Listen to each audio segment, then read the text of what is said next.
Hi, good evening. We have the speakers and they have the microphone. It doesn't look good to have the leader of opposition and his member in the opposition alone on this discussion. But our efforts to get government people on these discussions have really been futile thus far. But the conversations still have to go on. So we hope they'll find us along the way. So let me first welcome the panel. Honorable Namugga, please, you're welcome to the show. Thank you, Agatha, and good evening, dear listeners. Thank you for being with us. Honorable Joel, can you hear us? Yes, I can. Good evening, Agatha, my co-panelist, Honorable Namugga, and the rest of everybody who is on this call. Glad to be here. Thanks. We are happy you two have joined us. We always find that people in the opposition are easier to, or more friendlier and more willing to participate in these conversations. But like I said, we hope that these people will find us along the way. We thought the conversations must be had either way.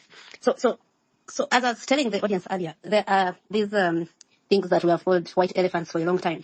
But these keep getting worse. So when you have a Lobowa hospital, for example, and people demand for money, and money is approved, allocated to those projects year in, year out, but you haven't seen anything come out of it.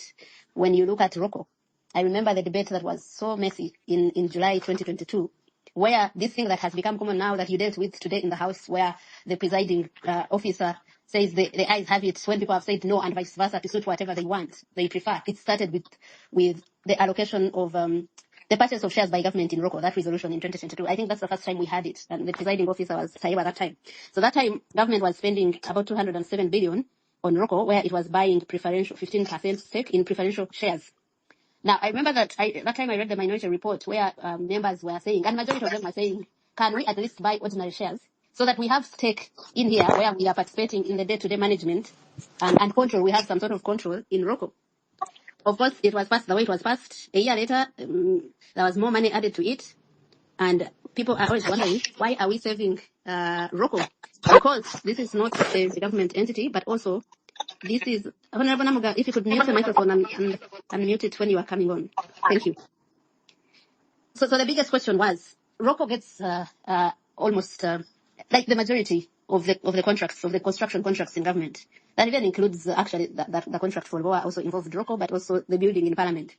It's not owned by government. It's not even owned by Ugandan nationals. And people started asking, who owns RoKo? What is RoKo? Why do we keep putting money in a private entity that has been, I think it also constructed Mulago, that has been even getting more contracts than other indigenous companies here. And that was never answered. Then you got Atiak Sugar. Now, Atiak Sugar has so far received 553 billion shillings. In Atiak Sugar, they say the government owns 40% and Horal Investments owns 60%. But the one that owns 60% has so far injected in 169 million, whereas this one who owns 40% has so far injected in 553. Then there's Day Farmer and so forth, so on and so forth. So I'm going to start with you, Honorable. You guys have been doing oversight visits to these projects. We'll start with, have you understood why we are injecting money in these particular projects?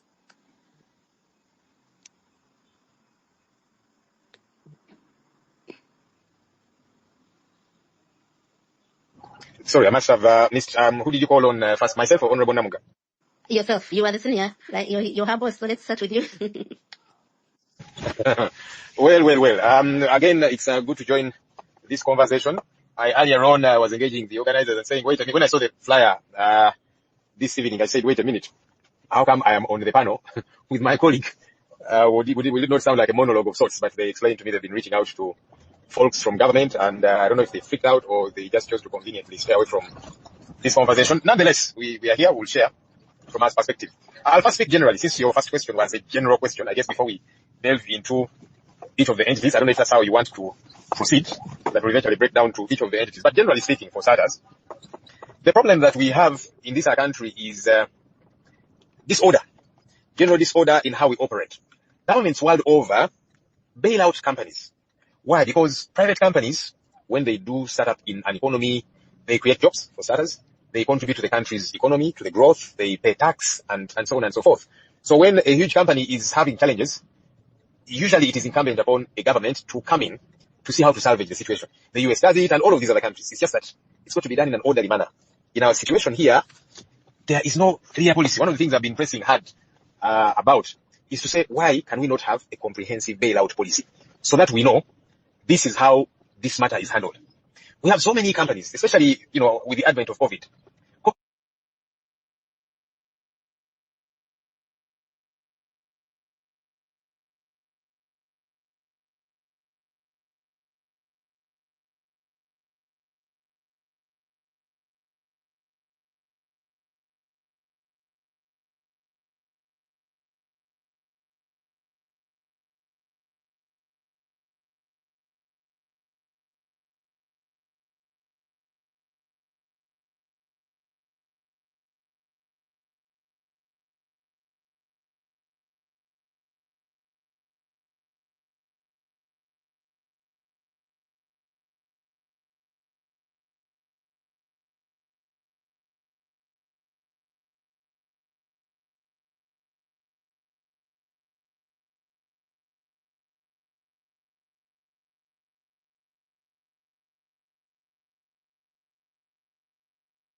Response to the general question for now.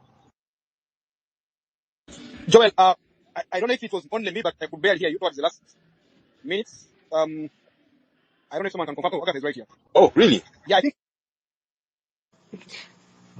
Yeah, we were not hearing you. Oh, really? Up to what point? Sorry, somebody should have told me No, so the that problem, I don't continue to talk to we myself. were not speakers, and it took the host so long to make us speakers again. I had dropped off earlier, so I was no longer a speaker. So it seems no one was hearing you, because even Honorable Namugga thought she's the one who had gone off.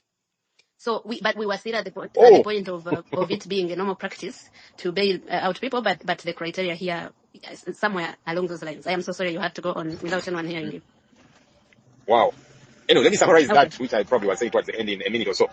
Because like I said, you asked a general question. Yes. So I said, let me first give a general response. Yes, please go ahead. Go to the specificities of each entity or that kind of thing, assuming that's the way you want to handle it. So I was addressing the general problem that we have, that there's no comprehensive bailout policy. It is normal. It is allowable for governments world over to bail out companies that are in distress, but there must be a proper procedure, so, which is open, and where people qualify not because they have a gamano, they know somebody in government. People qualify not because the company is owned by a big person in government or whatever the case might be, but that it is a cutting across kind of formula. Because there's many companies over the years that struggled, many people are young, they might not remember the same bullies of this world. That company struggled and struggled, tried to push through for a bailout, but it was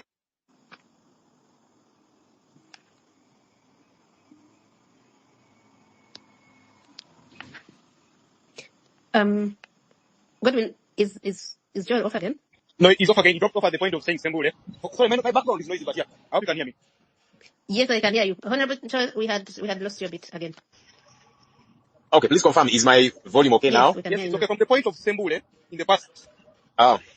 Okay, yes, I was giving Sembule as an example of companies that have had challenges in the past, try to get government to bail them out, in TVs, radios, and so on, somewhere within the local longo, and government ignored them. They were employing many people and so on, and it crumbled. And I saw up until the death of its proprietor, he was saying, I've tried to reach out to government to be assisted, and none of that happened. I watched an interview years ago where I was saying, I don't even want free money. Maybe government can loan me money so that the business doesn't crumble, so that we keep employing these young people and so on, we'll pay back and so on. But that did not happen. We've heard of the Greenlands of this world and others. Yeah. So without a comprehensive policy, it is left for who has access to the powers that be, and that's the person that will be bailed out. And that is wrong, because now when it happens that way, even accounting for this money is problematic. We have been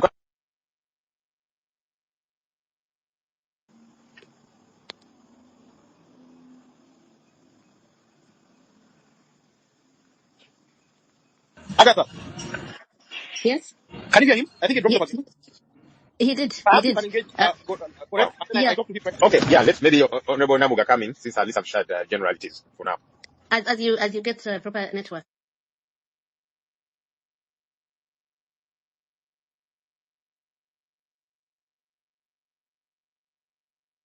Asking, as people that are looking at this and that have been visiting these sites to see where we are putting money. But let's first start with, why are we putting money in these projects? What is so special about them? What have you, as the opposition carrying out oversight in Parliament, found out about them?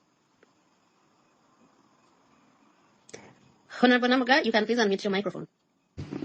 I hope you can hear me well, Agatha. Yes, I can. Hello? Yes, I can hear Are you. you hearing me? Can I proceed, please? Yes, we can hear you. Yes, we can hear you. I don't know if you are not hearing us, but we can hear you. I can hear you too.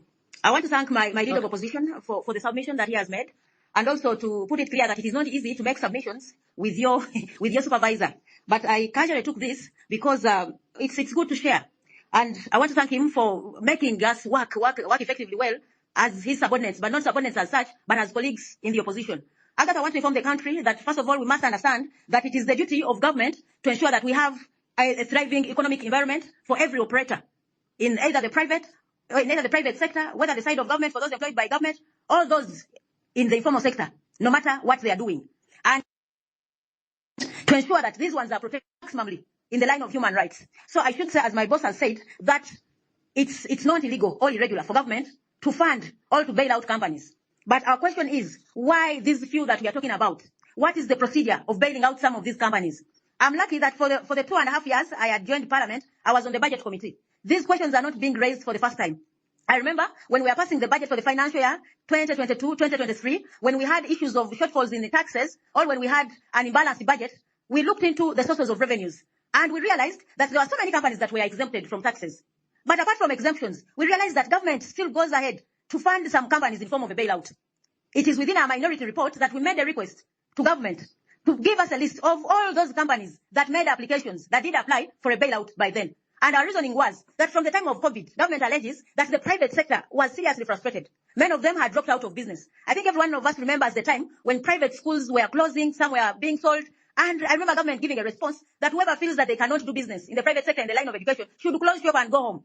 Then we are asking, if you did not bail out the private schools, and the reasoning was that they are in personal business, why then do we find ourselves funding or bailing out these few companies at the expense of the taxpayer? Colleagues, we should appreciate that we have so many sectors of this government in line of ministries, departments, and agencies that are limping, to the extent that for you who listened in to our submission, all our report on consolidated accounts and treasury operations, vote 130, you realize that we have challenges of imbalances in our budget. Where you plan for, say, 52 trillion, you find yourselves having warranted 49 trillion and a release of just 45 trillion. One asks, where is the difference of that of 9 trillion? Where did it go? That is the reason as to why we've not been getting basic services. Now one comes to wonder, if government cannot execute its basic mandate of providing services to Ugandans in form of capital development, in form of roads, in form of quality schools, all those others, then where do you get the appetite to heavily invest in private companies? Two, you've seen instances where government has failed to meet its own statutory obligations, severally, to the extent that we have areas on statutory obligations, that is salary, pension, and gratuity. In the same report, we indicated that government has borrowed close to $739 million non-concessional loans expensively to meet its recurrent budget. So amidst this financial constraint, how can government, what is the interest, for example, of government investing a lot of money, close to 500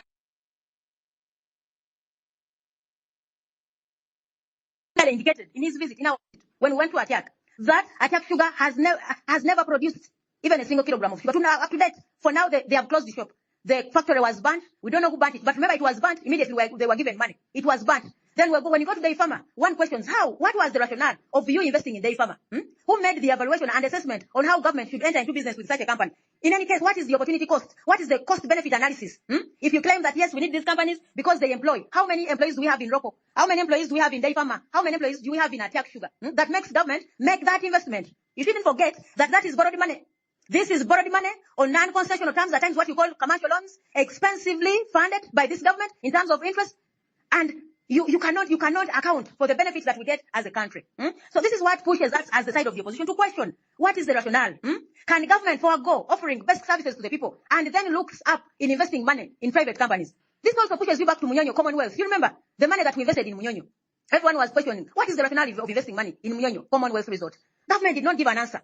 And to date, they have failed to bring out a list of all those that made the applications for a bailout, because we wanted to know how many applied and how many did you bail out, for us to ascertain or to convince ourselves that this is done on merit. So, Agatha and listeners, we must appreciate that we have a serious crisis, number one, in line of how government manages businesses, on how government manages its investment. And two, how are these decisions made? So if we move in this direction, we have a very big threat. Agatha, I should remind the listeners that today we have a very big debt burden that has made us commit ourselves on high interest rate borrowed money. And also, it has reduced our discretion of fund year by year. That is why you find that you pass a budget of 72 trillion, but when you only have a discretion of fund, all money that is available to put into services and these others, of only 29 trillion. So the more we borrow, the more we reduce on the money that is available for use in provision of services to the people. So we are not against bailing out these private companies, but we must also weigh the cost benefit and how will government at the end, what is the benefit to government and the people of Uganda. So whoever is listening to us, I want to remind you that every day that goes, Uganda, all as a country, we have increased all accumulated domestic arrears. Now we have a record of validated domestic arrears of close to 10 trillion. Ugandans supplied government in whichever capacity or in prisons, agencies of government. People constructed the roads, but they have not been paid. Government has arrears as old, domestic arrears, as old as 10 years back.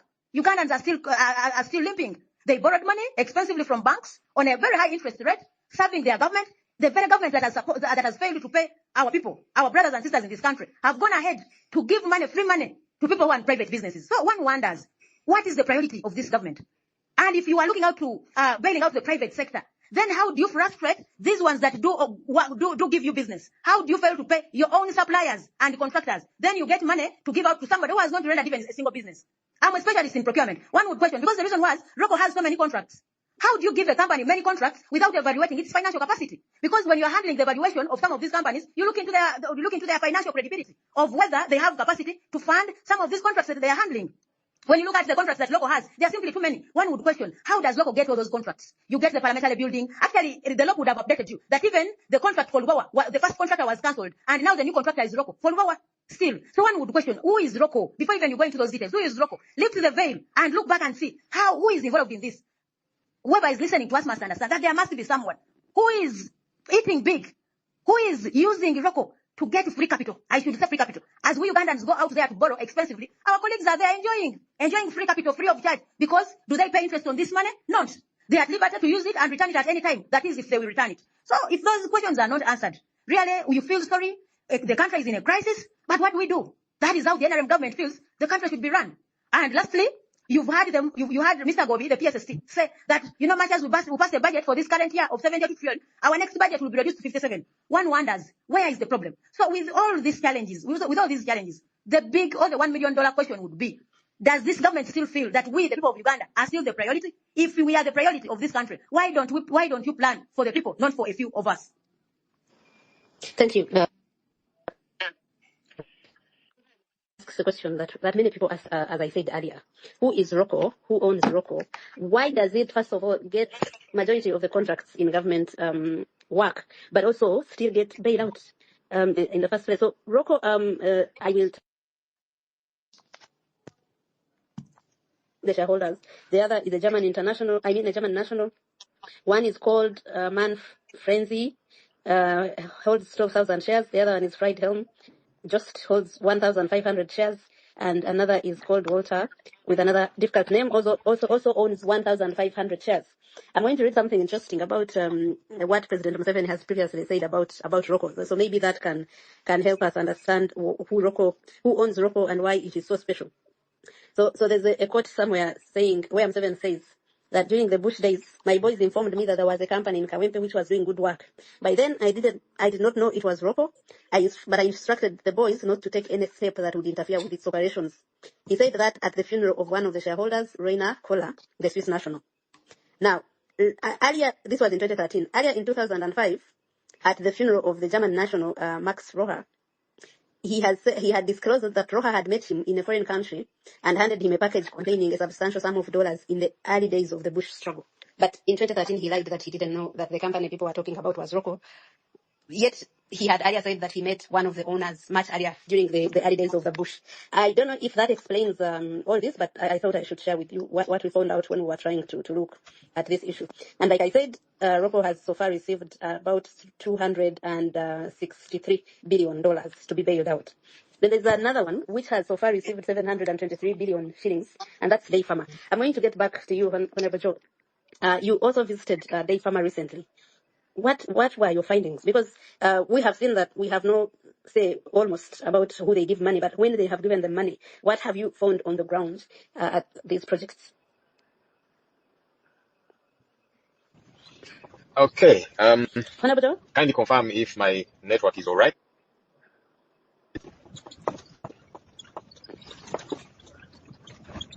Hello? Kindly confirm if my network and my we cannot hear voice you. is coming I through don't well. know what has happened. Oh, Honorable Namugga, remind completely? me, on which committee do you sit now? Public Accounts Committee, Central and Trade. Oh, okay. So you have undertaken this visits with the LoP, right? Yes. Okay, so maybe you can answer that question because we don't seem to. I think his network is acting up. About Day Farmer. Okay, let me see how to sort out my is network that in in Matuga, a few. where we have so far spent 723 billion shillings.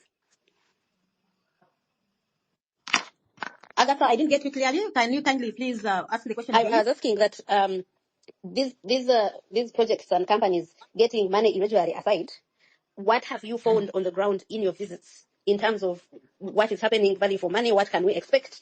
Is there any date at which Ugandans will start to get anything out of these companies? So I was now asking about Day Farmer, where we have so far spent 723 billion. I should say I'm lucky that I was with the leader of opposition and some of other colleagues on the shadow cabinet when we visited Day Farmer. I should first of all say, at least we are happy that they opened the gates for us. They are not like RoKo who closed the gate, and at least we expressed that gratitude to them. They opened the gates and we entered. And we found buildings on ground. Yes, we cannot say that there is nothing on ground. There is, and we got an opportunity to interact with them. Number one, Day Farmer, we interacted with Mr. Magola, who is the company owner, I should say, is the company owner of Day Farmer. And the number one question he asked was like, you people, if you look at this Day Farmer and the amounts that we've invested so far, do you think that only investment of 723 billion is something that you can, look up for in this short while? He told us that he has invested a lot of money. He said close to $2 million that we signed. It's a very big investment, and he was disappointed with our visit because to him, the 723 billion seemed too little. The leader of opposition asked him, if it's too little, there are those out there who are crying for it. Why don't you return it and use your own money? But that aside, Day Farmer as a company has not started producing any medicines. Nothing has been produced. The machines that we saw were newly purchased machines. They had not started being operational. Yes, they had some employees, but not fully deployed because it seemed to be a process, and they were still under construction. So many sites were being were condoned. They were under construction, and we did not move to some of them. But what we noted was there must be an interest on the side of government, because when Mr. Magola was making a submission, he severally mentioned I thank Mr. President for this vision.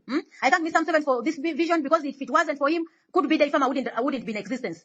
To us, it was some conclusion, and the arrogance that he was using to respond to some of these questions, it seemed as if there is an upper hand in Day Farmer. And that is the reason as to why government quickly gives the money, no matter whoever rejects on the floor of parliament. So I should inform the country. Yes, they have the buildings. But when you look at the investment that has been put on the side of government for now, we cannot say that there is value for our money. Because government says, yes, we want these ones to, subsidize on our export by producing vaccines, medicines. But to date, there is nothing. There is nothing that has been produced. They are still constructing. And what we saw, it looks as if it's our money that is being used for construction. And it brought suspicion in the capital that was being mentioned by Mr. Magola. That if I had invested a lot of money, the money that it looks as if the buildings that are on ground are equivalent to the money that government has invested. So it is, I should not say that there is value for money, because there was nothing much on site, apart from the buildings that we did see. But that aside, our listeners would want to know, if government invests money in Magola and Day Farmer, what is the benefit? And why do you invest for the first place? You give money, but before even they account for the money that you've given, you give them more without a visible or without a tangible output. Two, Day Farmer did not have a board in place. They didn't have a board. So it looked as if government is investing money in something where it is not even clear of the number of shares that it has. As I previously said, there was no anything to evaluate the business that government intends to invest in. There was no investment profile for, to justify why government was investing in money. So Agatha, I should say, we should not be taken as if we are opposing for the sake. No, we are asking, if government is investing all this money that is borrowed expensively, where Ugandans are going to pay heavily in line of interest, what is the benefit, and how does government reach some of these decisions? This brings us back to questioning why transparency in the processes of how these ones make applications, how they are given such privileges to benefit from government, no matter, much as there are those who would have liked to benefit and they are not given opportunity. So I should say, for dairy farmer, we agree. Government might want to, support because, Mr. Museveni said at least he's ready to invest much more money in sciences, not to lose, the most land scientists who are who would be, not easy to get out, from everywhere. We believe we have to retain our scientists. But how many, one would question, for now, how many employees does dairy farmer have? I don't remember the figures very well, but they were not more than 150 employees. I don't remember the figures very well, but it is still minimal. One would ask, where does government get the appetite to give more investment to somebody who has not given out even a single output? Where do you get the appetite to invest? So probably could be it's because we have an invisible hand.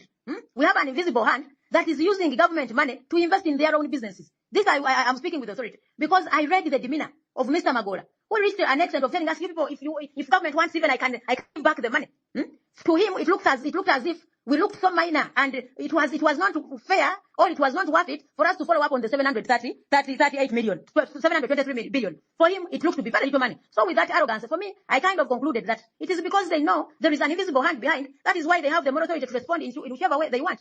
So I would employ Ugandans to take more interest in some of these matters. That is why, as the opposition, we are there to take back government, to show you that much as we are doing this, there is a lot that needs to be investigated, and Ugandans should pick interest. Thank you. Thank you, Honorable Namugga. And the person with which Honorable Namugga always speaks is, Agatha, I want to try and try to change up one or two things. I want to see if I can be heard better now. I can hear you. I am even told that earlier I was the only one who didn't hear you. So I think I don't know had a problem, but yes, I can hear you. And yeah, please, do you want to, Honorable Namugga was talking about what you guys found at Dairy Farmer, and was saying that there's nothing shows what Ugandans are getting out of this, for example.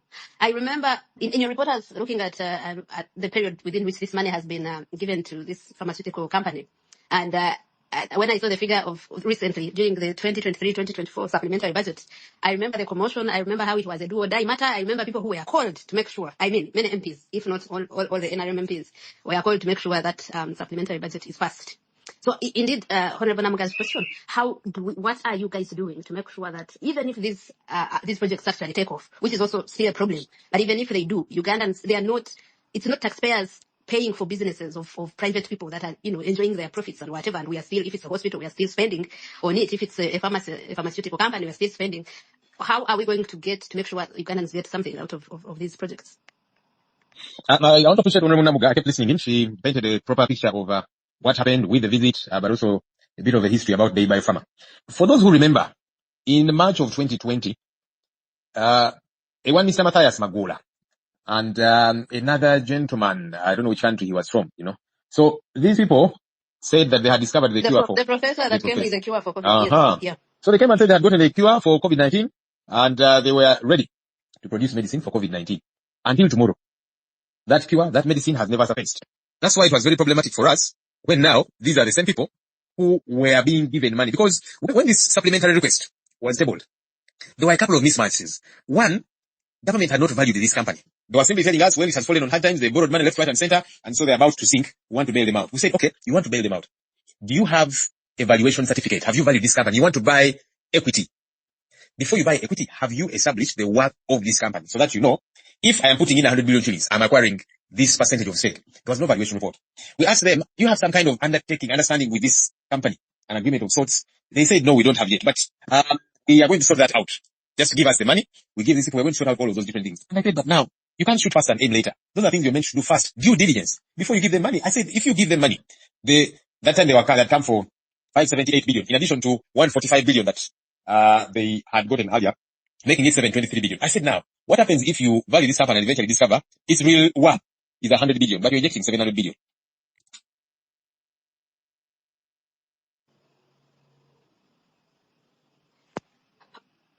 Godwin, can you hear Joel? Unfortunately, no. Yeah, he's back now. Joel, you're back now? Yes. Well, I don't know what the issue is. I guess there's no way around it. You just have to keep trying. Just a few seconds. Mm-hmm. Okay, so anyway, that's the shabbiness that I was talking about when things are done this way, and people keep wondering who is Magola.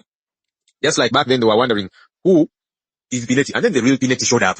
We got to know who Pineti really is.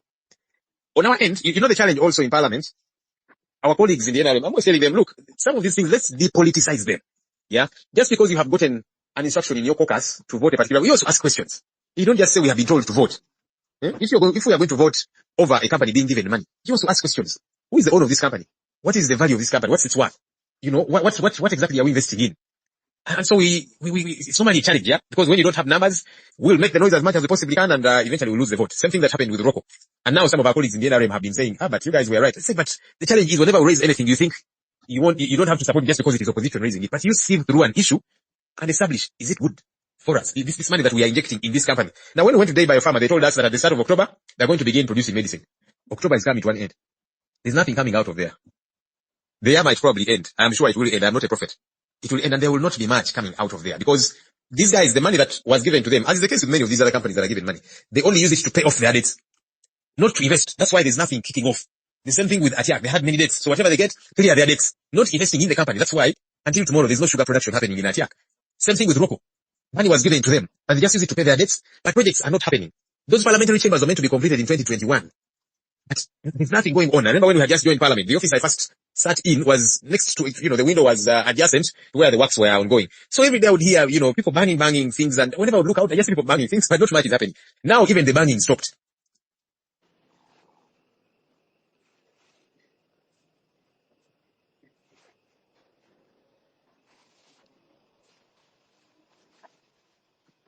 Good. Have we lost Joel again? Yes, we have. Sorry for the noise in my background. I don't know. I think you should first exit the space and then come back. Maybe I think that's actually what I did. leave. But let me try it again. Okay, and yeah. Yep. But we can hear you now. So It just I don't know goes when on we last had. it just goes on and off. It was also for a short while. Okay, I think you were talking about the parliamentary building, which was supposed to be completed in 2021. yes, 2024 now. and it's not complete. And like I was saying, Parliament spends billions of shillings to pay, for rent space for MPs and staff at Kingdom Kampala and Queen's Chambers. Billions of shillings. And yet, RoKo has been paid to build the parliamentary chambers so that we don't have to rent. Now, that money which we're using to rent would be, in the long run, sufficient to finish this building. So that goes to show you the problem there is. That even these bailouts, it is just to pay their debts. The whole thing of your buying equity and that kind of thing, no, it is not workable, because, and investing, there's nothing you're exactly investing in. You're simply paying off these people's debts because they've acquired, financial instruments here, there, loans and that kind of thing. It is very shabby.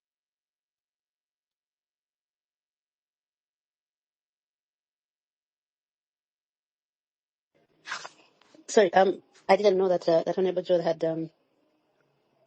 had stopped. No, that actually stopped. Yeah, so I was saying that surprisingly, these entities are asking for more money. Be it this one in Boa, be it RoKo. I mean, is it RoKo or Dayfarma? Be it Atiak. We have not yet talked about Atiak. In Atiak, they told us now, you see, for irrigation, they are also hoping government will invest billions of shillings for the irrigation scheme to happen. RoKo is simply not operating. We went to RoKo. Staff of RoKo have been reaching out to us. They have not been paid for up to 4 months. And the projects that have been being worked on, stalled. So they are looking forward to receiving more money from government. Same thing with Day Biopharma. They told us, yes, without saying it directly, of course, if I said, look, even this money, we didn't need it, but we were frustrated and that kind of thing. But there is nothing happening. And that's the challenge.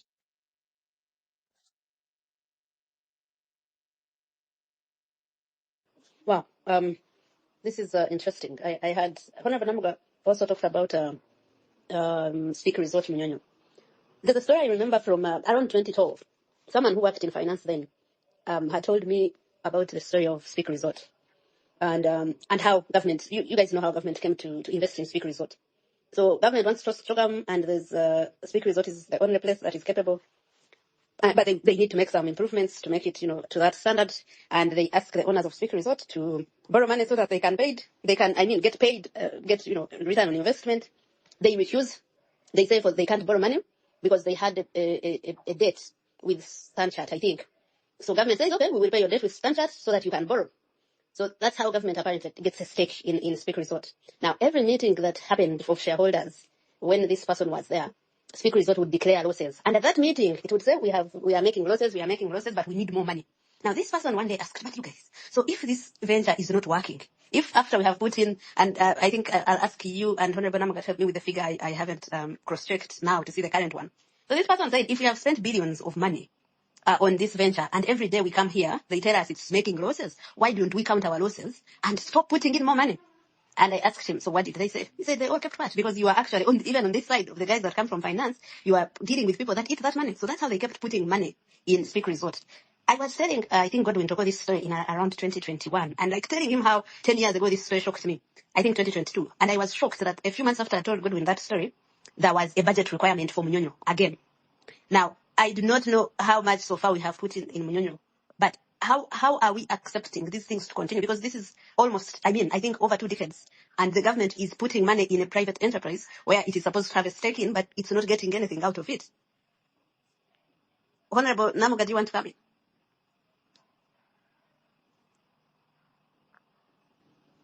Yes, Agatha, do you hear Yes, me? Honorable. You've been inquiring about the investment in Speak Resort Munyonyo, but before you get there, I would like you to invest yourself into the question of why do we always see this money come through supplementary budgets? Why?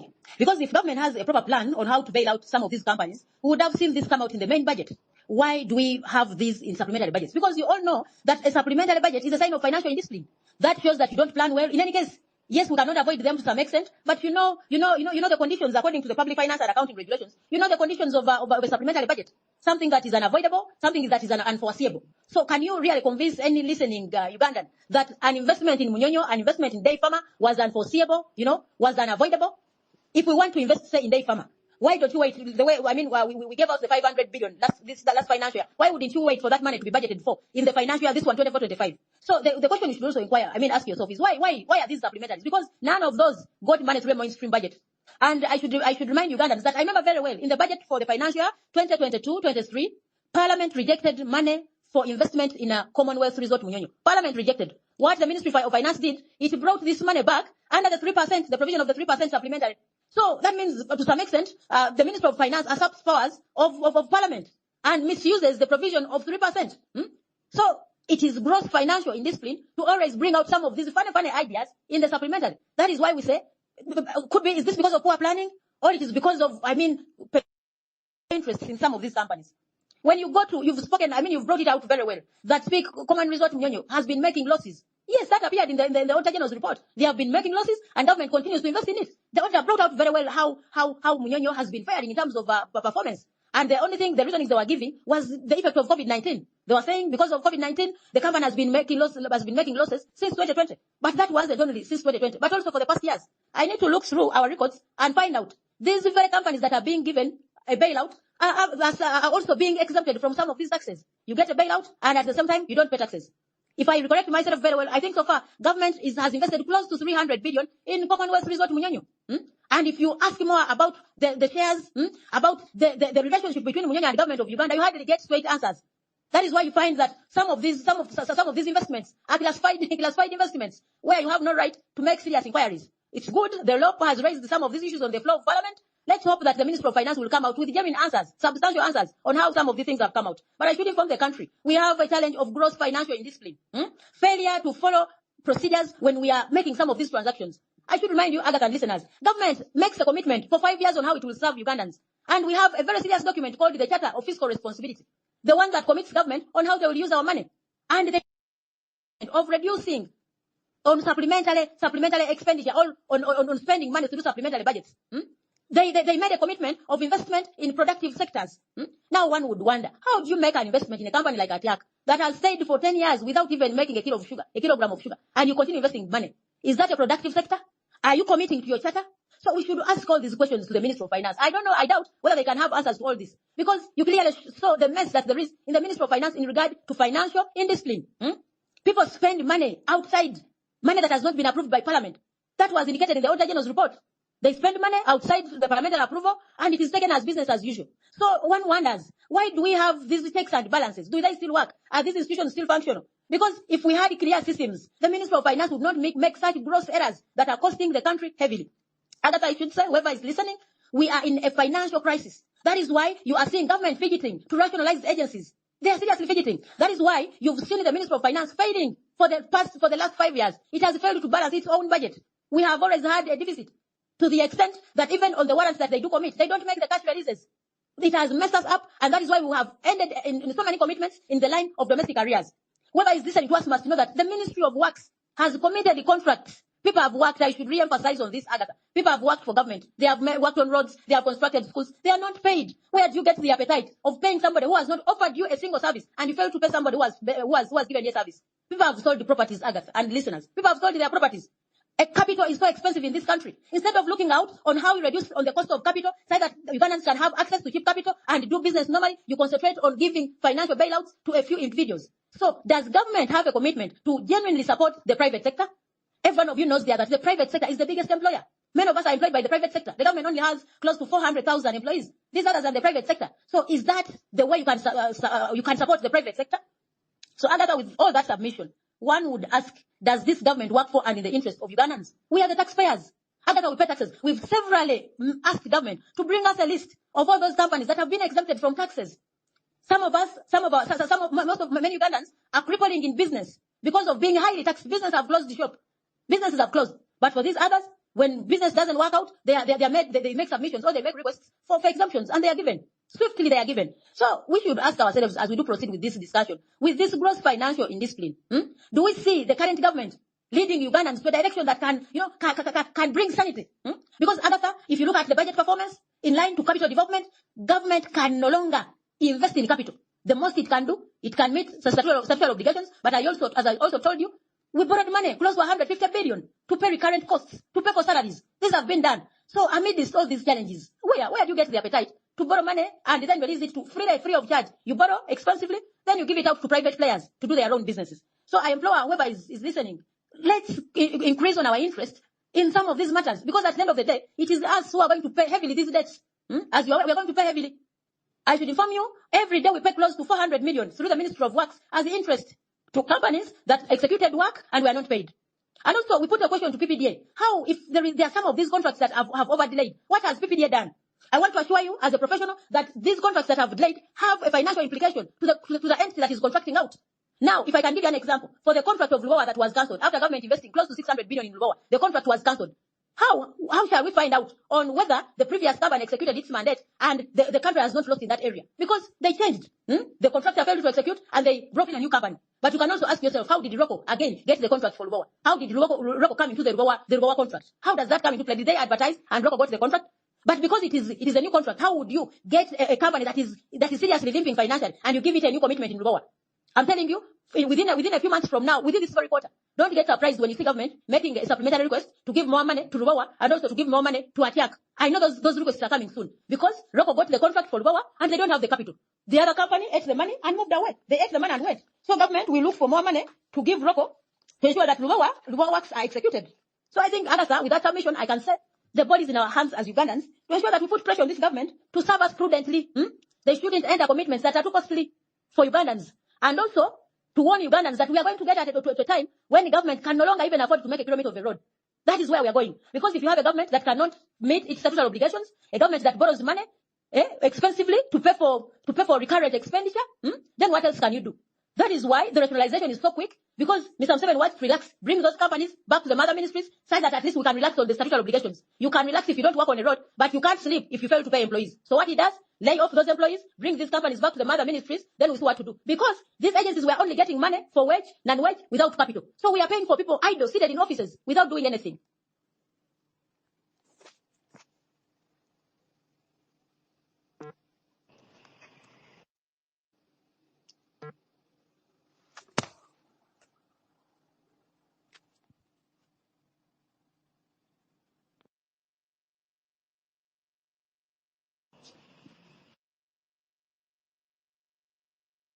Oh, hi. So I am so sorry I wasn't here, Gorreti Namugga. I completely couldn't hear anything, but everyone else was saying they can hear. So I had hoped that that Godwin will pick up from your submission, which I missed all through. But I wanted to ask the co-host here, Sam is the one who has been leading on research on this, and there's a time he mentioned an exorbitant amount that Atiak Sugar used to claimed went into transporting sugarcane from Busoga. Sam, how much was that? It is 16 billion. 16 billion. 16 billion. Yeah. Okay.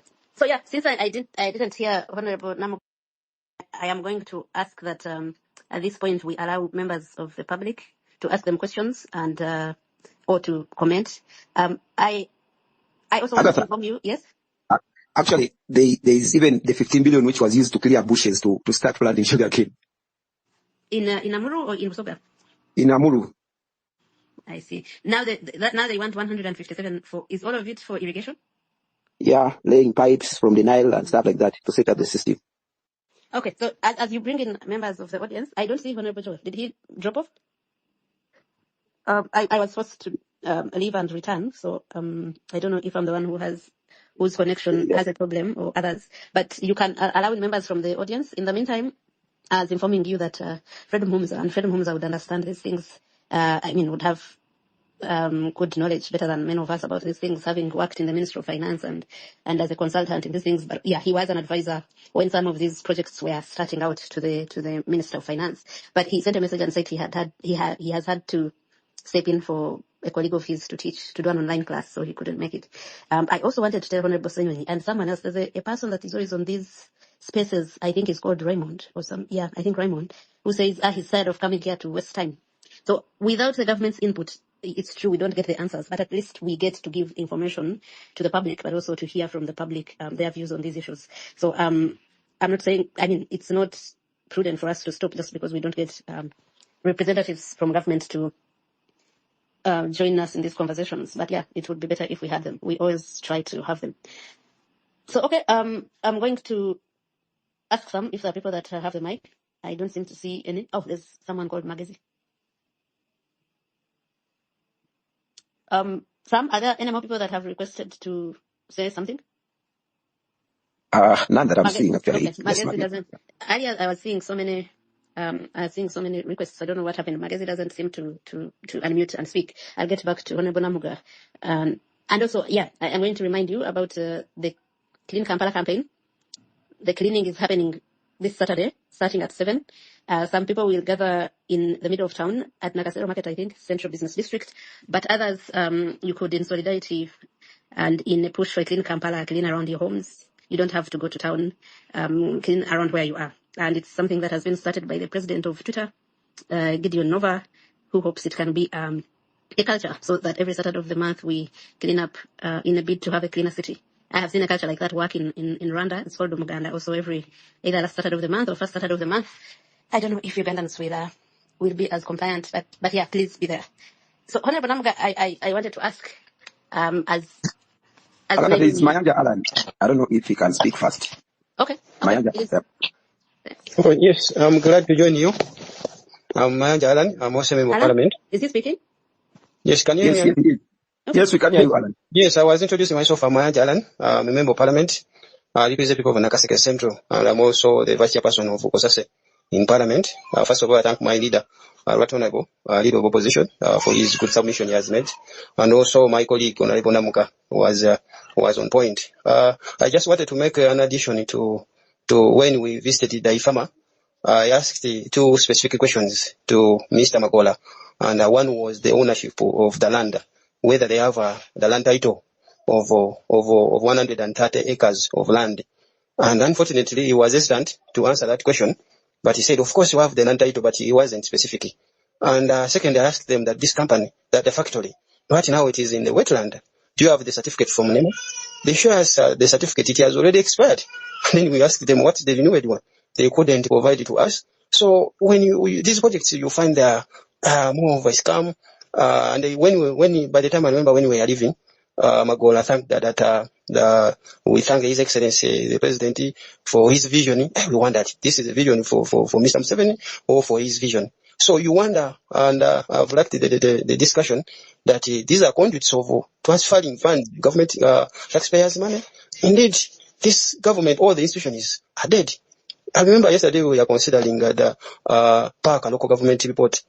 Butambala district, they received 1.1 billion for wages. That was their plan. But the Minister of Finance released 5.5 billion, which was not needed by the district. We wondered, how can a district has a wage be a wage of 1.1 billion, and then the ministry goes on and release over and above the money which is supposed to be sent to the district, meaning that money was sent back and it has not been used for further for further need. And this government is like a doctor not to want to inform the relatives of a dead person, but that the person is already dead, but is lying to the relatives or to the owners and trying to keeping on injecting the dead body to keep the relatives hoping that the body, their loved one is still alive. So this country, all the institutions are dead, they are not functioning. Everywhere we touch, Kosase have released almost 20 reports at the floor parliament, but a lot of issues. Post Uganda, it has issues. KCCA, it has issues. Civil Aviation Authority, it has issues. Wildlife Authority, it has issues. So everywhere. Me, I just tell Ugandans that we need to raise up. We need to come up. We need to come together. This is our collective responsibility. We need to come in strongly and defend this country. But in that process, all the institutions are dead. It's like a one-man show. Today we have been in Parliament considering the National Coffee Bill. That NRM members of Parliament, they are like on order that you just support whatever comes at the floor of Parliament. So it's like a one-man show. It's like a one-man show for Mr. Museveni. So for us leaders, we can lead the struggle, but it's for every Ugandan to come up because this is a collective responsibility. But otherwise, the country is in a total mess. It is in a quagmire. It needs all Ugandans, not political parties, not in line of religion, not in line of tribes, but to know to fight for it so that we can save it. Thank you, Honorable. Can we get someone else now? Simon? Yes. Hello? Can you hear me? Simon, just carry on. We can hear you. Oh. Please carry on. Okay, thank you very much, God. I want to thank you, Agatha, and the Honorable Namugga for the wonderful discussion. First, I want to calm down everybody and draw you back to some of these projects, specifically Atiak. I'm fearing to ask how many of us here on this platform have been able to visit Atiak Sugar Factory physically to see what goes on there. But I want to state that I've been to Atiak, I visited the factory, I visited the plantation. And honestly speaking, it is started on a wrong note. That someone wanted to build a sugar plant without checking where supply would come from. And therefore, there was insufficient supply for the factory to run. And somebody stupidly thought it would be okay to get sugarcane from Busoga to Atiak, a very long distance, a very unmanageable cost of transport that could only work if there was a railway connection from Busoga to Atiak. But on trucks, I can tell you the experience was trucks would stay on the road for weeks, for days, for months without reaching that place. Now, I want you to understand why the sugar factory failed. First, I am concerned on Atiak because I've been for Atiak. The RoKo and other public investments would look at those ones later. Atiak failed to have public appreciation. The people in Amuru, the people in Acholi, totally refused to appreciate this factory. They refused to embrace it. I can remember finding people discussing that even educated people like the Honorable Norbert Mao shunned the project. Some had never even stepped there. They do not even know what happens there. Because what was the inception objective of such a project? I believe that the project came in the right sector. The sugar sector in Uganda is okay. And I think it was also good to have a factory that side of Uganda. If we could tap into the markets of Congo, South Sudan, and maybe the Sudan itself. That would be the ideal objective of anybody establishing something of that magnitude in that area. An investment of that magnitude in that area. Provide jobs, but also to do the balancing of economic development in our country. Unfortunately, it started on the wrong note because maybe some people did not have the same objective. They saw this as an easy way of siphoning money from government. And indeed, they stole some money. That is certainly true. But I want us to speak like this. I am just thinking aloud. That first, this country is our country. This country does not belong to Museveni, does not belong to his son, does not belong to his...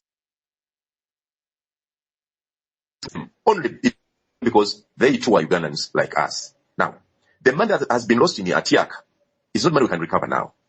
And you have one hard choice to make. Do you close down Atiak Sugar Factory, or do you keep investing to redeem this? I want to give you hope, as somebody who has visited Atiak, that they have solved the first problem. They have planted thousands and thousands of hectares of sugarcane. They have started engaging the local leaders to have the locals appreciate the factory. But the locals are suspicious because of the land issues. They are suspicious of anybody. And given the voices they hear and the precedents of several other projects, they are not sure that project is for them. They also look at it as a strange thing, maybe for someone else. Now, Honorable Namugga will help us. We have already invested over 500 billion in this project. It don't have supply of sugarcane and it closed down. They are now growing sugarcane so that they have enough supply and reopen it. My question would be, are they going to reopen it under the same management? 2, what can Parliament do to redeem the 500 billion loss? Do we say, okay, the 500 to hell with that and we close? Or how much more do we need to add to redeem the 500 billion? Because business always have those downturns. Now, the bitter truth is, we need Atiak sugar factory can work. Atiak sugar factory can be turned around to become profitable. But the bitter pill is, it has to be in the hands of a different investor. It's not Amina. I know that Parliament has authority to constitute a management committee or team, an investment team of experts to go and redeem that Atiak. Otherwise, if we just leave it the way it is and just criticize what the thieves did, we as Ugandans continue to lose. How do we bring this factory back on course? As Ugandans, Museveni will go tomorrow, certainly. But that factory will not go. The investment, the infrastructure is just too huge that if you go and look at it, you'll even cry. How do we redeem it? How do we give life back to Atiak? Who has the key to it? Because, we are crying with the same thing. The Auditor General said, the Auditor General works in Museveni's government. Minister of Finance did this. Minister of Finance works in Museveni's government. All this, even the Parliament where Namugga sits, works in Museveni's government. What is the way up? Who, among us all, either as an institution or as an individual, can redeem this? Can it be privatized to a better investor who will look at this as just investment and profit making? Or can Parliament institute an investment committee of experts, economists, to go and redeem this? I want to thank you for the opportunity. Thank you, Simon, and thank you for that context about Atiak in Amuru. But yeah, Honorable Namugga must have gone there with the leader of opposition recently, so I'm sure she will also respond to how they found the situation there. We're going to have Chemonges, then Basasa Derek. All right. Thank you so much. Thank you, Agatha, and colleagues, really, for this putting spotlight on this matter. There's definitely a bottom line in most of these projects that we see, not Atiak, not LoPo, not RoKo. You see that increasingly we are seeing projects, specifically with individuals, and these are the Peneti and the group, being a spotlight or being individuals being used, and not just because I think most of these projects are pseudo projects. The ultimate objective is, to have resources, and these are public resources, be channeled through this. Because there has to be a question as to why there are resources being channeled and being budgeted to some of these institutions, including where we guaranteed as a country for them to borrow resources, and there's nothing is happening. And so I think that I greatly agree with what Namugga, what Joel are highlighting, that despite the fact that government may not be here to give a proper response, and that there is continued adamancy from government to bar transparency in most of these projects. As a way forward, I think that continuous putting out of this information, we need to continue talking, continue discussing, irrespective of whether there is action or the government really agree to respond. There is need for us to put out information here. There is need for us to engage the citizenry and ensure that these conversations are ongoing. Ultimately, as we stand today, what Simon has just highlighted, the answer lies with the citizens of the country. The political class, including all these fellas around here, they failed the country, and the only solution as we stand today is having citizenry that are aware, the citizenry that can demand for better, and the citizenry can act, including participating even in some of these elections that are a bit contentious, but there's definitely a need for us to continue engaging the citizenry so that there's a bigger number of citizens demanding for better, aware, and can push for better. I can thank you and colleagues. Thank you, Tim. Thank you very much for that contribution. We have someone called Derek, yes, Basasa Derek. And Magezi, I don't know if Magezi is able now to unmute, but Basasa first. Yes, good evening, Agatha. Good evening. Okay, you've confirmed you can hear me. Yes, I can hear you. Yes, so good evening, everyone on this platform. Very glad to be here. I think I joined a bit late, so I missed the Honorable's submission. So you'll forgive if I backtrack and digress on some of the issues where I'd like to seek clarity. But from my I have a small hypothesis that as a country, we should and then aim, okay? And I do not think this is by mistake. It could be deliberate, or it could be possible that the people that we actually have do not actually plan first, because someone said that there is an area where they required less money, but ministry is sending a lot more money than they actually required. So for me, as a layman, and also a person that is actually interested in finance, I would think this is just someone that is just trying to account for that money. So do we actually know that this money actually exists? Or is that ministry extending an accounting burden to that local government? It's like someone giving you 1 billion, but on paper, and you actually have to account for it. So I fear some people would actually be accused of corruption, or because if they told you to account for 1 billion that you have not received, you're probably going to say you purchased pens of 2 billion, you purchased this or that amount, because it's actually not there. So I would like to implore Parliament to actually check if this money actually goes out there or it is not there, because from the discussion that is happening, it seems that we don't actually have money. So then it defeats me where, someone online has recently said that they actually built a hospital of 64 beds with that small amount, and then we have these amounts that are flying around in things that are otherwise not working. So where they say that they have given RoKo this amount of money. Did RoKo actually receive the money? Or did Atiak actually receive that money? Like, do we have the proof that they received the money? Because there is a possibility you could be putting someone on the spotlight when they have never even seen the money in the first place. So do we have the proof of payment? It could be something we're overlooking and we're actually castigating. Agatha, are you a speaker? Yes, I am a speaker. Okay, sorry. Yes. Basasa, you had finalized, Yeah, right? no. Or do you want to finalize? I'm finalizing. So Okay. I just hoped that maybe Parliament can help us with that. Also, the other issue that I have seen that is a very big challenge is the kind of information that Ugandans are consuming, right? So there is all these reports. I don't know if there can be a deliberate effort by government, and even Parliament is involved in this to ensure that people actually get these reports. Can you translate them into the local languages?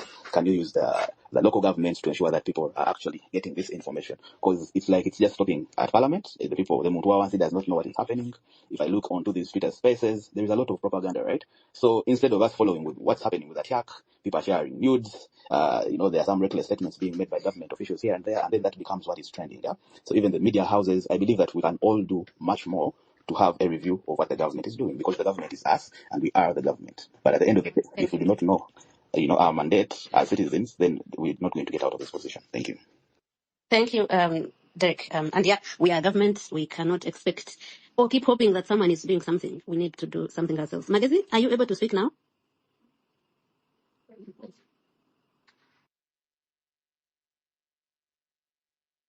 So we can have Kiza, Oscar, and then, because Magezi seems to be not. Let's have, I saw Praise.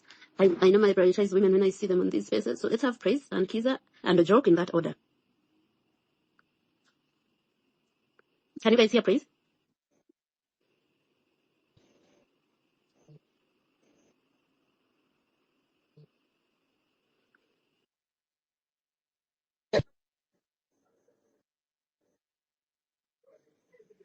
Madam Agatha.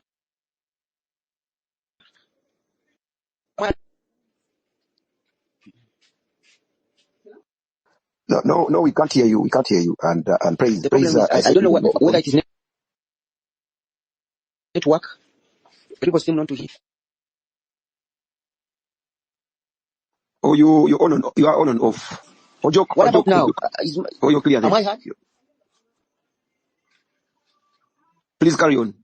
Maybe my network, because I'm Iganga.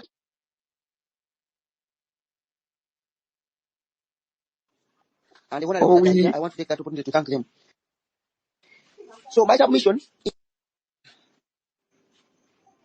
Hello. We seem we can't hear you. Can you drop and then come back and have a joke or quote? This is Praise. Can you hear me now? Yes, Praise. Yes, we can. Okay, thank you. I had not yet been given the mic. However, my point that I wanted to make was just about how exactly are we facilitating people that are trying to do something about the current situation, that has been explained here. Because what the MPs have told us is, they are calling upon, people to do something about what they are highlighting or some of the things that they have talked about. Because what they seem to, acknowledge with what their clarion call is that there is something that citizens need to do, to facilitate this conversation, but also to probe for deeper accountability that themselves as members of parliament may not be able to do.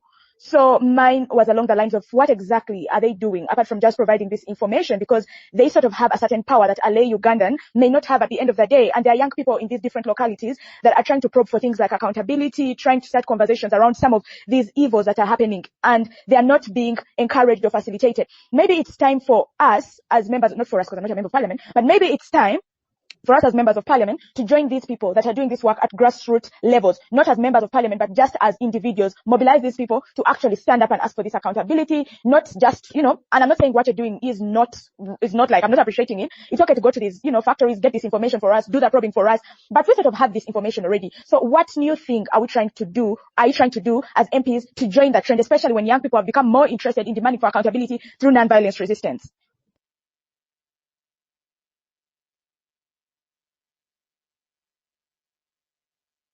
Agatha, I think she's done. I think she dropped off. I don't think she was done, but yeah, we cannot hear her now. Okay, can you hear me now? Oh. Yeah. Yes. So now before I go, because my network is having issues, myself together with some young people who could be on this call, doing a grassroots sort of campaign to mobilize for people to, get this information, people that may not have access to, for example, these online platforms, people that are actually affected by such poor financial decisions by our government. I don't know. It's a call for people to support us as we go to do the work that we are going to do, but also wondering if we could be able to reach out to these members of parliament who have this information to join us on this campaign, because the impact that such a campaign could have with such people backing us up is way, way more than just us doing this work on our own. So if Honorable Joel, if Honorable Namugga is really interested in supporting people that are willing to do something about it, then I, together with the other people that are pushing for this campaign, would be so glad to work with you on the campaign that we are pushing. Yeah, I'm done. Thank you. Thank you, please. Thank you for saying that. I'm going to allow Honorable Ssenyonyi to get back on before his network is. I wonder where you stay, Joel. You always have network issues. You should ask this government if someone sabotages you deliberately. But please get back on. If you have had some of the submissions of these people, you can start from there, and then we can bring in. I see we have so many people that want to contribute. We can bring them in later. Okay. I've changed devices thrice. I want to hope that this time around all will be well. Kindly confirm if all is well. What's that Uganda thing of the government? Like the government side. But we can hear you now. Ojok Okot, please mute your microphone for now. We can hear you. Please go ahead. Okay. Let me know if it disturbs again. I don't know what else I'll do. Now I've used a different device that is not known at all. Anyhow, I've been listening to colleagues and appreciate Honorable Alan Mayanja who came in as well. I've listened to all the questions thus far. Mr. Simon Muyanga Lutaya, I think he was encouraging people not to just whine and give up on these projects. I think that's why we have. Wait, that Honorable, that's Simon was Muyanga Lutaya? Yes, if I got it right, that's Simon Muyanga Lutaya. I saw. Okay. But I can be corrected. I think because I saw his Peter handle and looks like. No. Yes, Joel, he was. Okay, there you go. I know his voice. We were in the media together for some time, so I thought I didn't miss it. So anyhow, yes, you were saying let's not just whine about these things. A lot of money has been injected in Atiak and these other projects. What can we do to save them? Them 70s are here today, tomorrow they are gone. And yes, I think that's why we're having these conversations, so that we find a remedy. The reason we're having these conversations is because the taxpayer has injected heavily, billions of shillings. We would have just said, okay, those are not our companies and that kind of thing, but we have a stake, as we are stakeholders, because billions have been injected. And so we are having these conversations because it's our money. It has got to be accounted for first. When we are pressing hard on the floor of parliament and asking government to account, it's not just whining. We are saying account for this money. Before you even ask for more, let us know what has this money done. And that's important. But yes, we should not give up on, when I was at Day by Farmer, I said, I'm interested in this thing succeeding, because if it fails, the taxpayer is going to lose 723 billion shillings. Okay? I don't want that to happen. So we want to find ways around these situations. Tim was talking about the solution is the citizenry, and I think Praise was asking what more can the citizenry do. Firstly, I'm glad that, Agora organizes such engagements so that the citizenry is involved in this discourse. When we are talking in parliament, you only follow, you cannot contribute. I'll be there with Honorable Namugga, Honorable Alan Mayanja, and the rest of us, and we are having back and forth with government, and then they'll beat us with the numbers and so on. But it's an incredible thing when the public comes on board. Number one is to avail information. One of the reasons why, I told colleagues that we're going to keep going out there. We're going to keep going to these entities that the taxpayer has injected money in, because what that does, one, is to bring this issue to the attention of the public. Okay, talking about these things in parliament is not adequate. But when we went to LoPo Hospital, we said, let's draw attention to this issue. Even when we were denied access, at least there was attention on it, and maybe a couple of people had known, but many more got to know after that. When we went to Day by a Farmer with the media and so on, we were saying what the public should know, where their money is being injected. Same thing with Atiak, same thing with RoKo, even though RoKo also locked us out, but at least the public knows. And that's part of what ought to happen. That information is provided out there. And I'm glad, I normally see Agora, it picks out these things, puts it in very interesting graphics, just one particular picture, and it has a lot of information. So it keeps going out there. So that somebody who does not watch the proceedings in parliament, will not have seen Ssenyonyi and his colleagues go to these entities. That person is probably not on a call like this one, but at least will see this, picture and say, wait a minute, this is how much has been injected in Atiak, in Day by Farmer, in LoPo Hospital, in RoKo, and so on and so forth. So all of that is part of the efforts to make sure there is information out there. Some people might think, but now Agora and the rest of you're just complaining, no, it's important that the public out there gets to know what is happening. Because you see, the fight for good governance can never be a fight for just leaders. And I don't want to say we should abdicate our responsibility. As leaders, we have got a part to play. But world over, just look at the fight against apartheid. The leaders of the time had a part to play, but then the bulk of the work was the population coming on board. The black population, which was, grappling with that quandary. Slave trade, the same thing. That there were leaders who were pushing these issues in parliament, but then the bulk of the population that was bearing the brand of this had to rise up, had to come on board. And that's important. I was, joking with colleagues today as we were battling over this whole coffee thing. And I said, I hope the public can come on board. During Tujikwata, the people in parliament did all they could, and we saw they banged the tables, jumped onto them, they did all they could, some assaulted and so on, but eventually, I don't think that the public came on board. Maybe there was a lot more that the public could do. You can't fault the people in the 10th parliament, those that put up a fight for resisting and so on. They did all that they could, but they were beaten by the numbers, meaning there's a lot more than just what MPs do. They will expose an issue, like our colleagues in the 10th parliament did, but I think they were let down by the public. They made noise, they beat them up, they broke their backs and so on, but they did all they could within their power. But did the population rise up? Did the population come on board? When we were talking about corruption in parliament and elsewhere, I was happy to see that, the public is coming on board. People who were protesting, young people who had never been probably even had talking about politics or were not known in the political circles, but were saying we are citizens of Uganda. This corruption affects us. This is our money. That's how the public comes on board. Give them information, bring them on board, engage them in this discourse, and then see to it that they get to come on board. If it was and that's why, to a great extent, you saw politicians, and I saw the organizers who kept saying, look, this is not a political issue, and we said this is a good thing. So the people who were on the street, to a great extent, you couldn't tether them to any particular political party. Just citizens of the country saying, look, this is our tax money. And that's important. And that's why the issue got a lot more attention when the citizenry were talking about it, as opposed to when the Ssenyonyis and others talk about it. Because when we talk about these things, it's easy to say, well, those guys are in the opposition, that's their job, to make noise, to oppose, and that kind of thing. When an ordinary folk comes on board, it's different. And so we must keep driving in that direction. And I think that's what we are doing. Are we doing enough? Well, we could do better, but let's keep moving. I'll stop there for now. Oh, Agatha, before you leave, Honorable Joel, Honorable Mayanja said that, Butambala district asked for 1.1 billion as salary, and then they were given 5.1. 5.1. What were the reasons to that? Because it doesn't make sense. Come again on that. Sorry, come again, please. Honorable Mayanja, as well as Honorable Joel, and also to ask as members of parliament, when you go back to your constituents. I don't know. He said he didn't hear the question. There's something somebody was clarifying. I hadn't heard him properly. Yep, there's someone speaking. Can you please mute? Saying the one who is hosting was asking that Honorable Mayanja said Butambala asked for 1.1 billion shillings for salaries, but was apparently given 5.1, right? Billion, like much more than they requested for. Is that what you're saying, Sam? Yep. Okay, I want to know the reason. I want to know the reason that finance gave to give that kind of amount, yet they asked for only 1.1. I need to address myself to that specific issue. What's for sure though is that these quandaries normally happen for many different reasons. So it could be somebody will call it an error, but maybe somebody added in a bit of what would return to them. That happens many times. A kickback or that kind of thing. But I would need to address myself specifically to that particular issue. Maybe Honorable Alan Mayanja will elucidate some more. He chairs he's the vice chairperson of one of our accountability committees. Maybe it's something that they interface, so perhaps he will clarify with specificity. Okay. Honorable Joel, I think that so you talked about the question of citizens also engaging some more. But I have had many people say that Lord Mayor Elias Lukwago, if he's not allowed to do anything to carry out his mandate, he should resign. Should we say that about you guys, the opposition? If you are not able to stop these things from happening, to stop the supplementary budgets that and like what happened today in the debate during the debate over the coffee bill. Do you think there's a purpose you serve there with the numbers, with whatever, but also with things going this wrong? Because Sam had calculated earlier and put on Twitter, he likes writing so many zeros, put on Twitter that we have so far injected in these things over 2 trillion shillings in these projects that we're talking about. And there's a parliament that is supposed to decide where government invests, with whom it partners. How do we deal with that, especially if all the things you guys disagree with still, pass?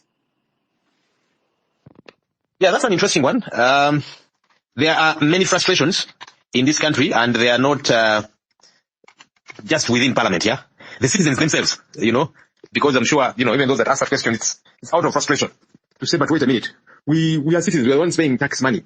If our leaders are not listening to us, what should we do? Maybe we should cease to be Ugandans, go elsewhere, but we keep fighting.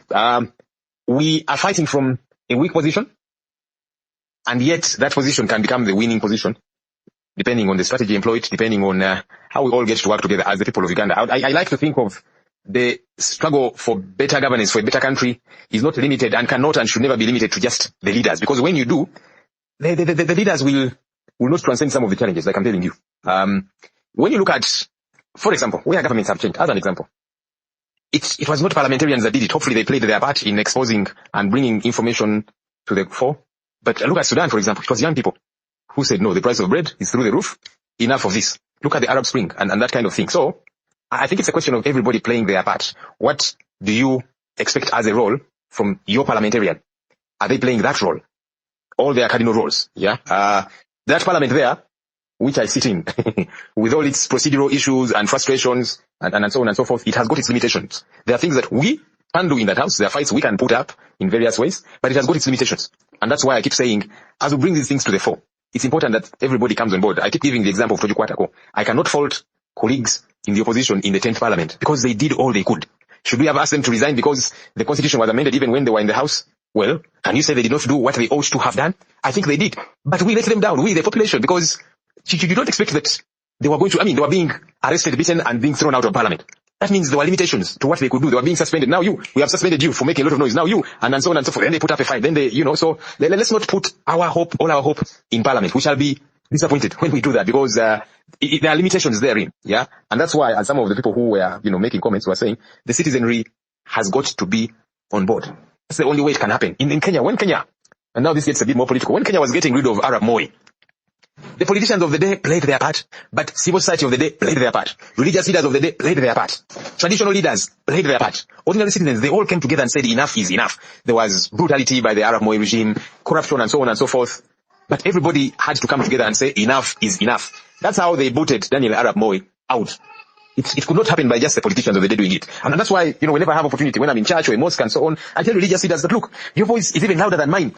Because mine, when I say what I say, it's because, that's what I'm expected to say. But when a religious leader stands up and says, but no, you cannot lock people up for 4 years and you're not trying them, it is wrong. It's different.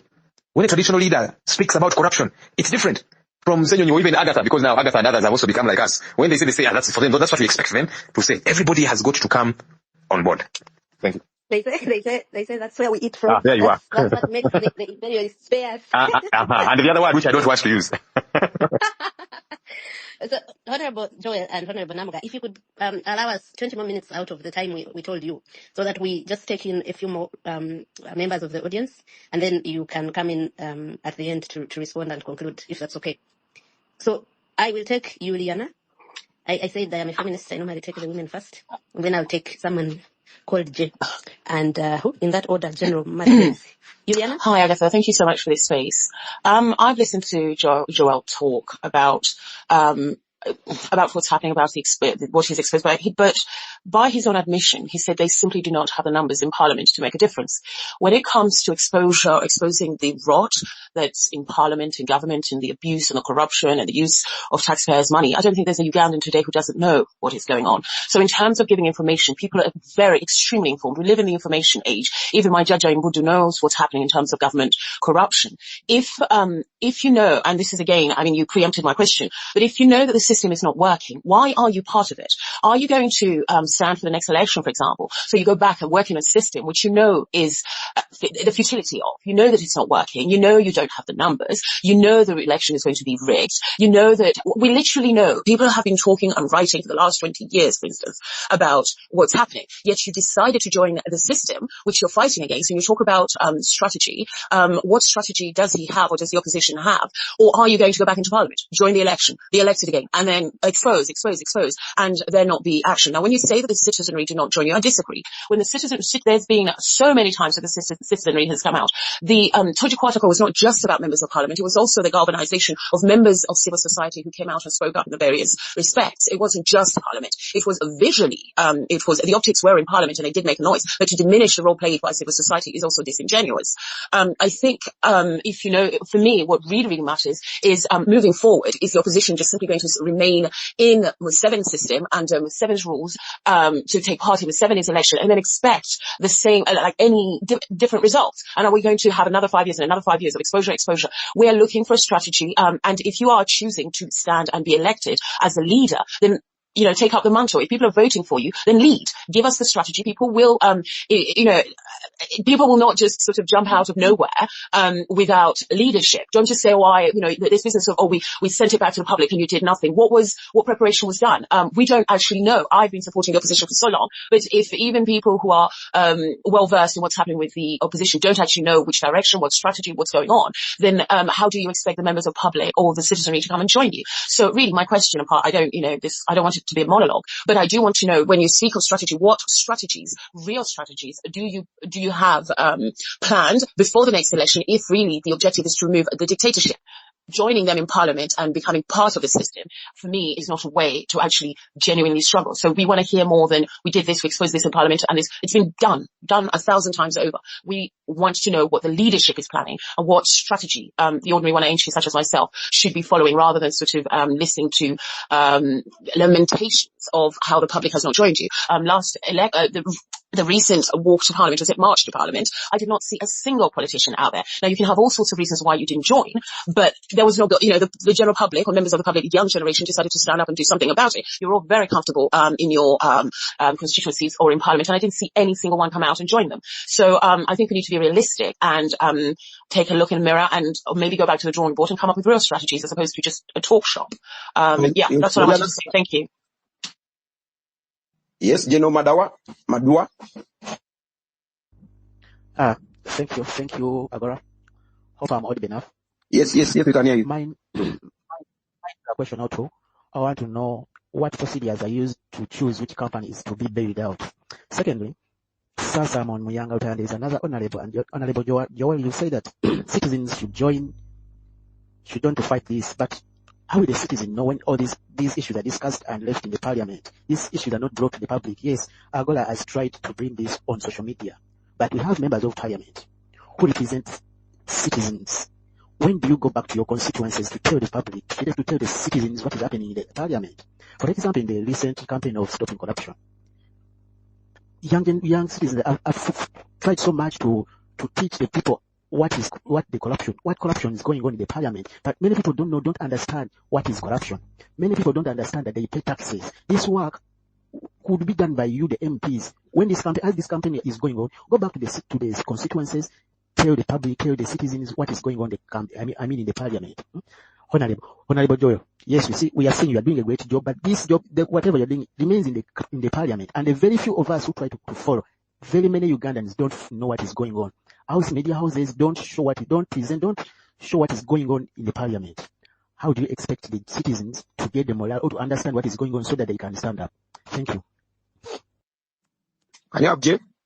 Thank you so much. So before I start, Juliana, you made a very good point about, I feel like, instead of passing it back to Joel, asking him, even in every civilized society, or rather any democracy, you always need someone who's going to be ringing the alarms on everything, so that people can bring their attention to the issues, even though he's saying that they don't have the numbers. But at the same time, we need people who are going to be there. That's the reason we have Agatha in journalism, Godwin Toko, we have the Agora, so that they can raise the alarm. They might not do anything, or their hands might be constrained, but they can do something. Anyways, that's not the point. The point where I was coming up is that I've been listening quite attentively, especially in terms of RoKo. And fortunately, I've had a chance to work for the civil service in the UK, where I've been a project manager to deliver construction projects for the government. But one of the things that I've found that there is no measures put in place in Uganda so that we can limit the damages that happens in terms of delivery of construction projects. For example, in the UK, when we are taking on a contract, what I do is that before I appoint a contractor to deliver projects, I have to look at their loss and profit accounts and see if they're overexposed. And if they are not performing well in their loss and profit, or they're overexposed, which means that if we give them money, there's a high likelihood that they might go bust, I will not give them a contract. But even when I give them a contract, there's what we call a performance bond, which is required for the contract. And the performance bond is an insurance setting that in case the contractor doesn't perform, we can claim money from that insurer. So it's usually around 10% of the contract. So if you have a £40 million contract, it will cover around 4%. But even when we get into contracts, what happens is that there is payments do happen in a monthly basis, where the contractor has to submit a program before they start the work, and they'll say, we're going to deliver this contract within 2 years. Every month they have to produce an evaluation of works, which states that this month, or for example in October, we've done X amount of work, and it quantifies to this. And you have, as a client representing the government, you have cost consultants and quantity surveyors looking at these evaluations, trying to look at the works that has been done. So the contractor cannot claim, let's say, for example, 50% of the works when they've only done 20% of the works. It's impossible. So every month there's a certain amount of money that is given depending on how much work they've done. And then with that, moving on, let's say, for example, they don't deliver in terms of LoKo. They've said that they're going to deliver a project within 2 years, and they do not deliver within those 2 years. They what we call liquidated centered damages, LADs, which are applied onto the contract. So RoKo would have to pay back the government every week that they are delayed on the contract. They have to pay back the government. But even when, let's say, for example, they performed well, they've they've delivered on time.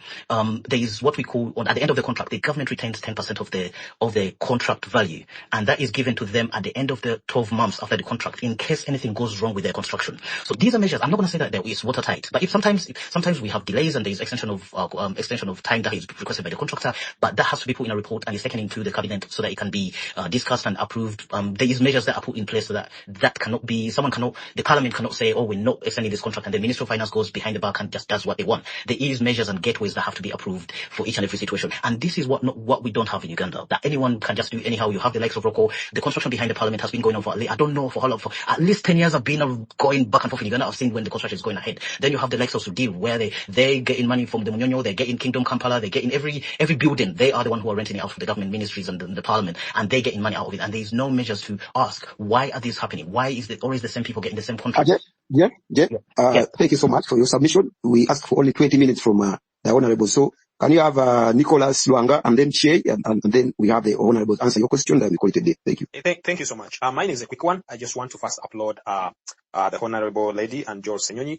I know it's a tough job, especially being opposition, but I want to applaud them for bringing us this information. It's very, very good and critical. I should say the first opposition we've had in Uganda that has been active, it is in this term, because it has highlighted many things. So much has happened, especially exposing on what is happening in the parliament. So mine is to encourage everybody. Somebody talked about the involvement of the MPs on the ground and all that. I think change starts with us. Now, I want to first upload to Agora, Agatha and you, because this is a space, this is where we get to talk, and inviting these people to explain to us how many MPs or people in the government have been invited and they show up. None. So if these people can come up and try to give us a breakdown and show us what is on the ground, I think they should be uploaded for that. So it is upon us to go to our villages, because we have these platforms, we have the WhatsApps, we have the X Spaces, and all these opportunities where we can share this information with other people who might be not interested, because some people, they reach a point where they are just tired of everything. But if we start involving them, if we have the many Joels in the parliament or even on the village levels, trust me, change is very, very possible. Rather than just saying, hey, Joel, go back to your village and explain this to the people. He has lots of work to do up there. By dissecting this information, giving it to us, now it's our mandate to extend the same information to whichever platforms we have.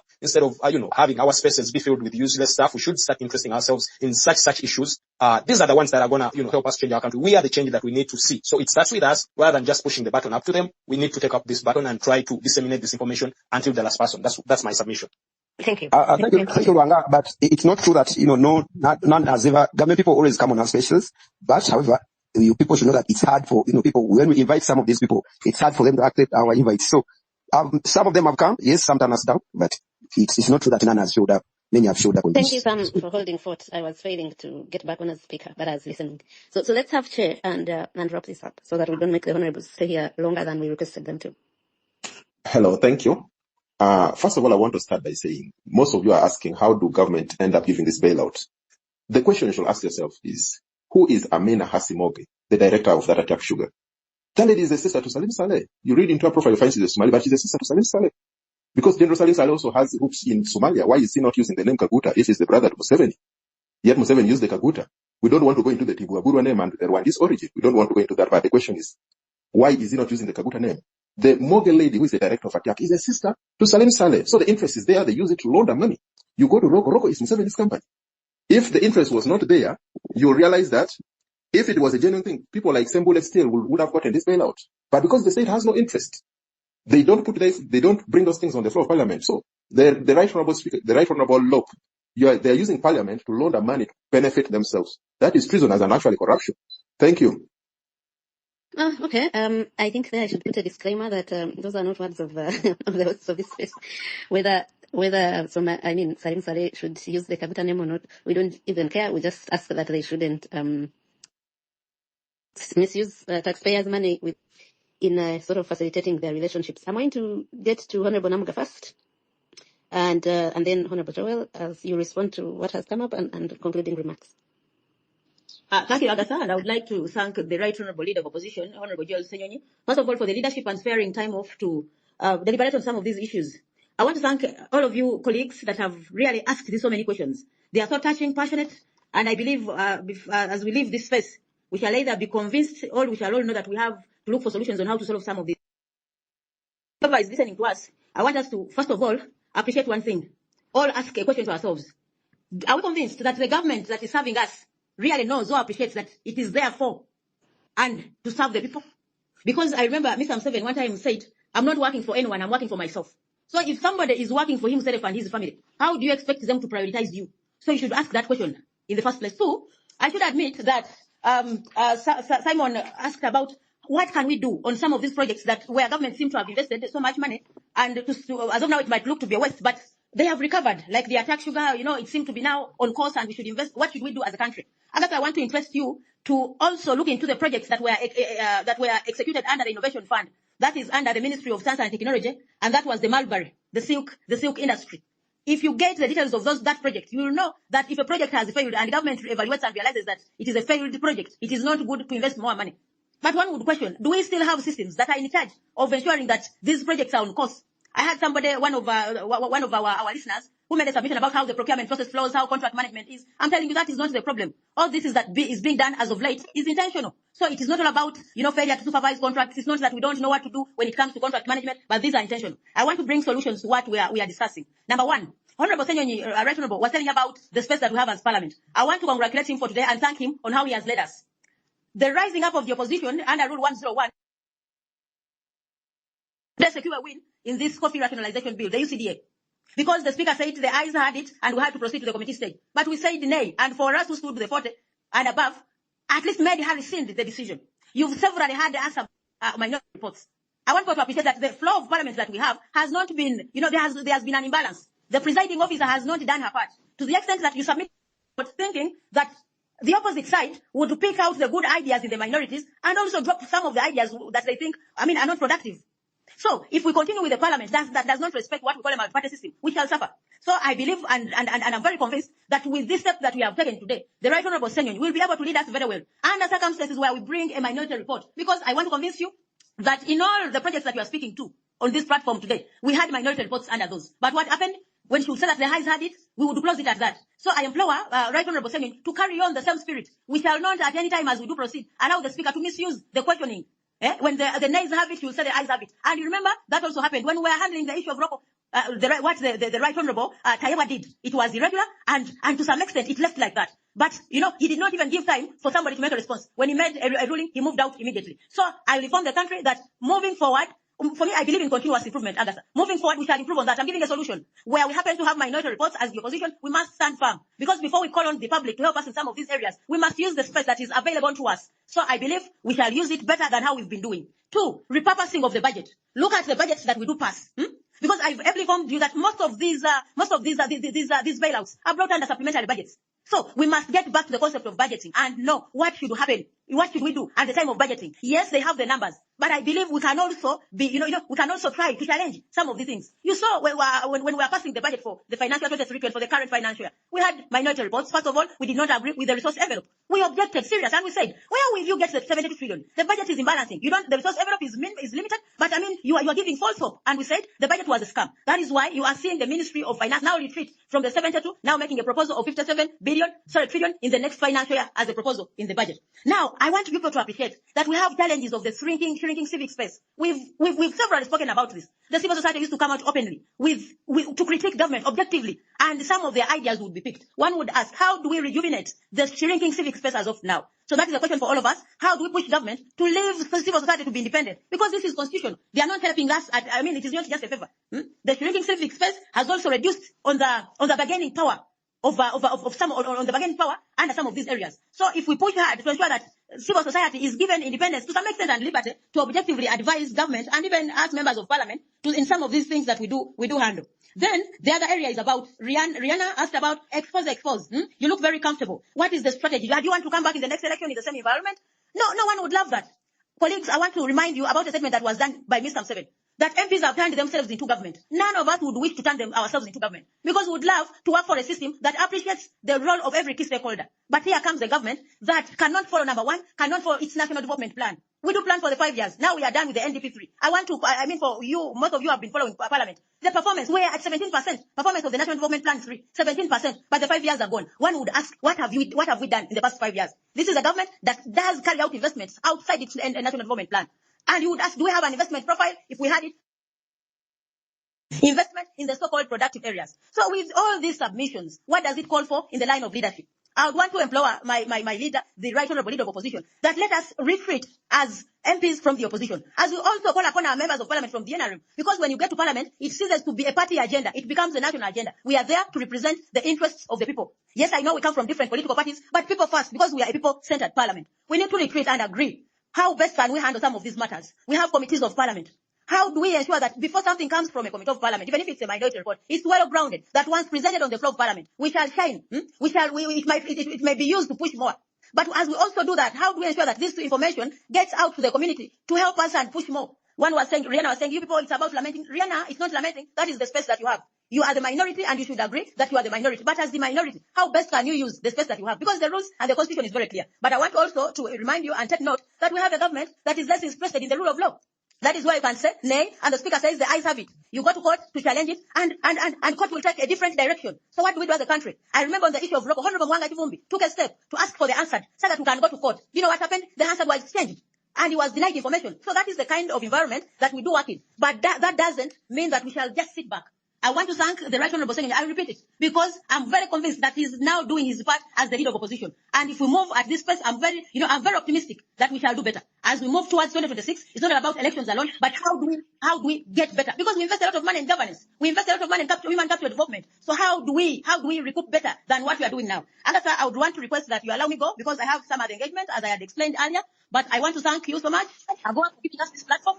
And I've taken all the comments from all the listeners, and I want to thank the Honorable Alan Mayanja for also that submission. But to remind you as a country that accountability is a duty of every one of us. We should keep reminding the office bearers that they occupy these spaces for and in the interest of the people of this country. Whoever uses public resources, however little they are, must be held accountable for the little that they do use. I want to thank you very much.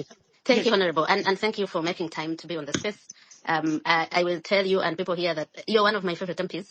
The first time I saw Honorable Namugga was in 2022. They were passing the Computer Misuse Amendment Bill, and everyone was being shouted down. In fact, the speaker got up and said, "Who else is seconding it?" And when two people got up, he said, "All of you should be seconding this bill. All of you. Do you know how they are abusing us if they start abusing your mothers and whatever?"